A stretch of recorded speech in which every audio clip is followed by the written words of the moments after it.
Hey guys, welcome back to the land of books and movies. I have one for you this week that includes Luke Skywalker, the original Man of Steel, and John Carpenter. Love it or hate it is the creepy kid sci-fi horror Village of the Damned. The book is from 1957 and is called the Midwich Cuckoos. And for me, it was kind of a dry read. It was all tell and no show, heavy with dialogue, and it didn't really get interesting until near the end when the alien children were old enough to really start getting mean. And I use the word interesting very loosely. The writing style is very vague and drawn out, and both the book and the movie both end with the antagonistic alien children taken out in an explosion, but the way the book describes it, they don't just come out and say it. It's the 1950s writing style that is drawn out and excessively verbose, so it takes several rereads to be clearly understood. The book starts with the narrator returning to Midwich in England after some travel and sees that everything has just stopped and dropped. Cars are all crashed together, and people and animals are laid out everywhere, and there's no rhyme or reason to it. After several threads of dialogue, the simultaneous pregnancies come to light among all women. Then there's more yakety yak, and the babies are born with glowing eyes and bright hair. And they have this ability to hypnotize people and throw a little poetic justice at them.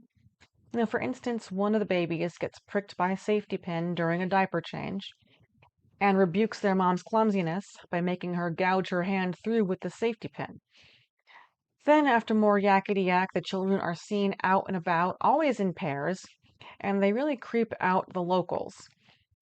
After more blah blah blah and yada yada, now the locals are marching on the school with all the alien kids in it, with the intention to burn it down with all of them inside.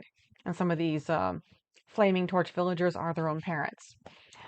Obviously, this backfires, pun fully intended, and then the book talks its way to the end that goes out with a bang. Some frequent names I see in the book that were carried over into the movie include the vicar, Zellaby, and Anthea, who in the movie are Pastor George, or Reverend George, Dr. Chafee, and Dr. Werner. The movie sticks with the original premise of creepy kids coming out of nowhere and devastating the sleepy hamlet of Midwich, somewhere in America. And it starts with shadows just whooshing over this small coastal town as the happy small town folk are waking up and getting ready for an outdoor shindig when they all pass out. And despite this being a somewhat remote, isolated little town, the authorities found the town like this before everyone woke up. So despite that there was no one to call them, and anyone to get inside the affected area just passes out, nevertheless, there they are. The police, the military, and Dr. Susan Werner from the National Science Foundation.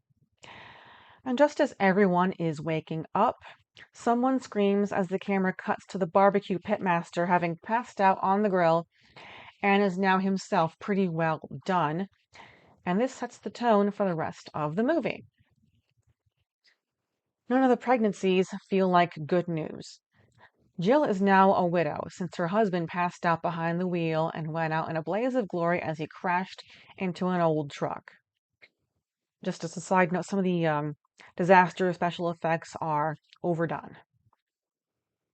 Kelly's husband Ben thinks she was cheating on him, and Melanie still has the old V card.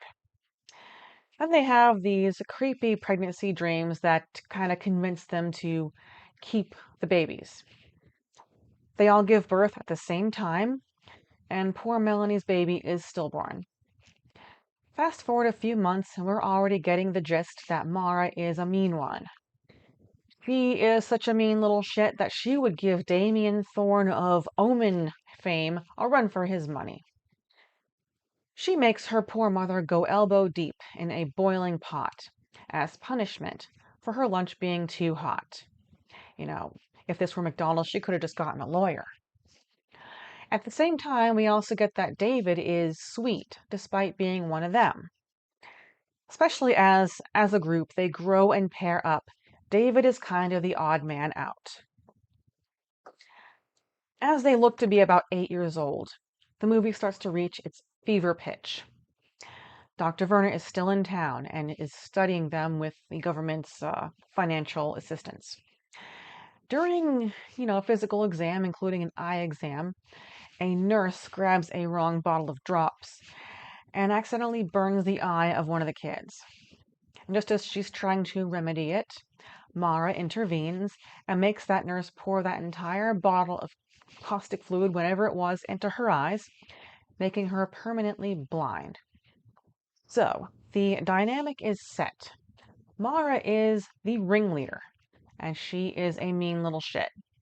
The other kids do not challenge her, and any adult that crosses her or the group as a whole ends up in a world of hurt, including a drunk janitor who calls them little bastards and threatens to pick them off one by one. They make him go up to the roof of the school and jump off. Mara, she also purposefully alienates David because without the balance of having his female partner, he develops feelings. And we see the depth of his empathy when he's in the cemetery looking for where his female partner is buried.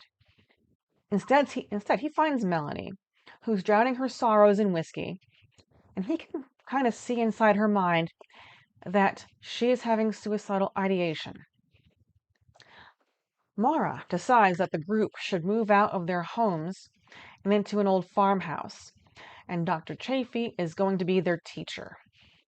This is after they make the town drunk and school janitor jump off the roof, after he threatened them with a broomstick. After they move, they happen upon Ben on his way to pick up his daughter because her leaving is breaking Callie's heart. Innocent request enough, but the kids make him crash his truck into a propane tank anyway. They also find out what Dr. Werner did with the stillborn, and they make her show them and then cut her own guts out.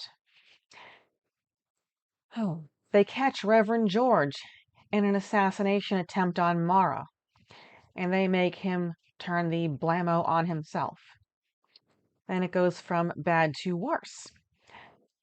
As the movie and the book meet for a 1930s monster movie style pitchfork and torches onslaught, but the kids are ready for them. They make Reverend George's widow, who's one of the kids' mothers, drop her torch and stand in the fire. The police and military even descend on them, and Mara makes them all shoot each other and kamikaze their vehicles. There is one last hope, though. Dr. Chafee knows how to keep the kids, especially Mara, from reading his mind. So he sets up explosives all throughout the farmhouse and concentrates on a brick wall. Just as Mara goes flame on trying to get past that brick wall, Jill escapes with David, and boom, the movie ends with Jill and David on the road to start a new life. And that is the Midwich Cuckoos turned Village of the Damned. Thank you for joining me this week. Please take a sec to comment, like, share, subscribe if you haven't yet, and check out my affiliates. And see you next book and movie.